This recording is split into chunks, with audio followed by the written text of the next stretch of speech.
So, something big has just happened in Venezuela. The leader is gone. And if you're looking at it from Washington, you might think, mission accomplished. But, while the headlines might be closing the book on this, the real story, well, it's really just getting started.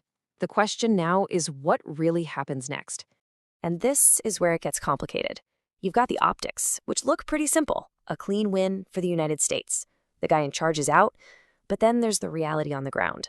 And the reality is that removing one person has kicked off a brand new chapter, one that's probably a lot more difficult and definitely a lot more dangerous for everyone involved. There's this quote that just absolutely nails the situation here. It's this idea that the very actions you take to solve a problem can end up creating a whole bunch of new ones you never saw coming. It's a pretty stark reminder that even the most carefully planned moves can have totally unpredictable consequences. All right, so let's dig into that. Why might this victory be so deceptive? Well, if history has taught us anything, it's that toppling a leader is, believe it or not, often the easy part. The real danger, that comes in the aftermath, and Venezuela is shaping up to be a perfect example of that. Just think back to Iraq in 2003. Getting Saddam Hussein out of power happened relatively fast, but what came next? Years and years of insurgency, a total breakdown of authority, and an incredibly costly long-term involvement. Right now, Venezuela is standing at a very, very similar crossroads. Taking out the leader might seem like it clears the way for something better, but it could just as easily drag America into a messy, complicated crisis with no clear end in sight. Okay, so to really get what's going on, we have to ask a super important question. With President Maduro gone, who's actually running the show in Caracas? And believe me, the answer is anything but simple. See, the thing to understand is that power in Venezuela isn't just about one person. It's about a whole system, a political culture known as Chavismo.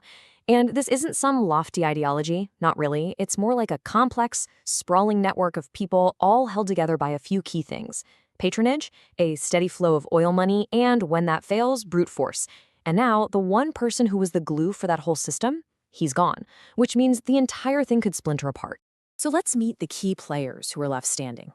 First up, you have Vladimir Padrino. He's the defense minister and he controls the actual military.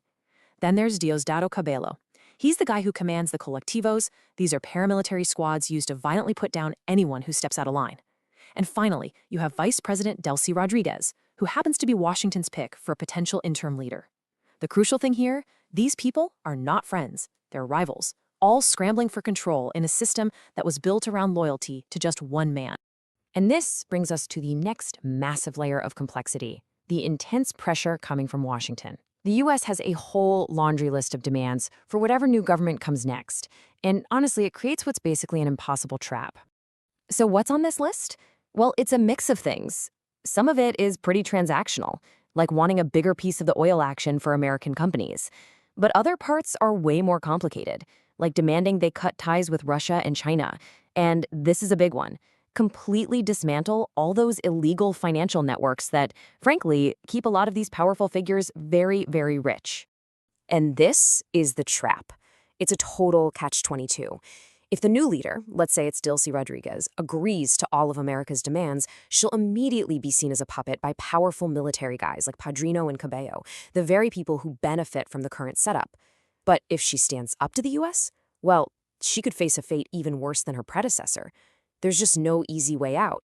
And that entire political mess, it's all built on a foundation of absolute economic ruin.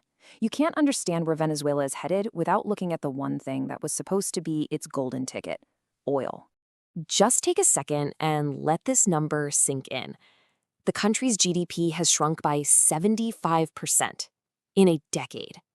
That's a level of economic devastation that you almost never see outside of an actual all-out war. We're talking collapsed public services, insane inflation, and widespread hunger. And this chart right here, this tells the whole story.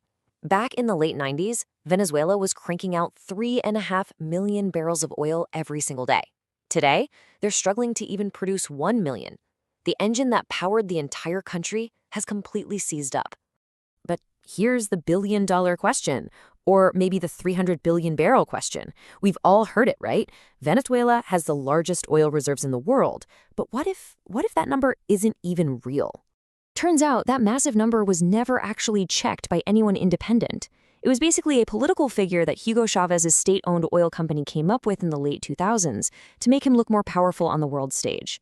The real amount of oil they can actually get out of the ground and sell, it could be way, way smaller.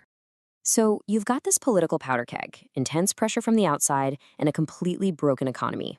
Where in the world does Venezuela go from here? Well, the analysis really points to three possible futures. Okay, path number one, the best case scenario, is a managed transition. Think negotiated settlements, real elections, and a whole lot of international help. Path number two is system continuity. This is where you get a new face in the president's office, but behind the scenes, the old guard and all their corrupt networks are still calling the shots. And then there's the third and most terrifying path, violent escalation. This is where the power struggles turn bloody, the military splits apart, and the U.S. gets dragged right back into the middle of it. So, which one is it going to be? Well, according to the source material we're looking at, the most likely path, at least for now, is number two, system continuity. The machinery of the state survives, just with a new person out front to make it look like things have changed.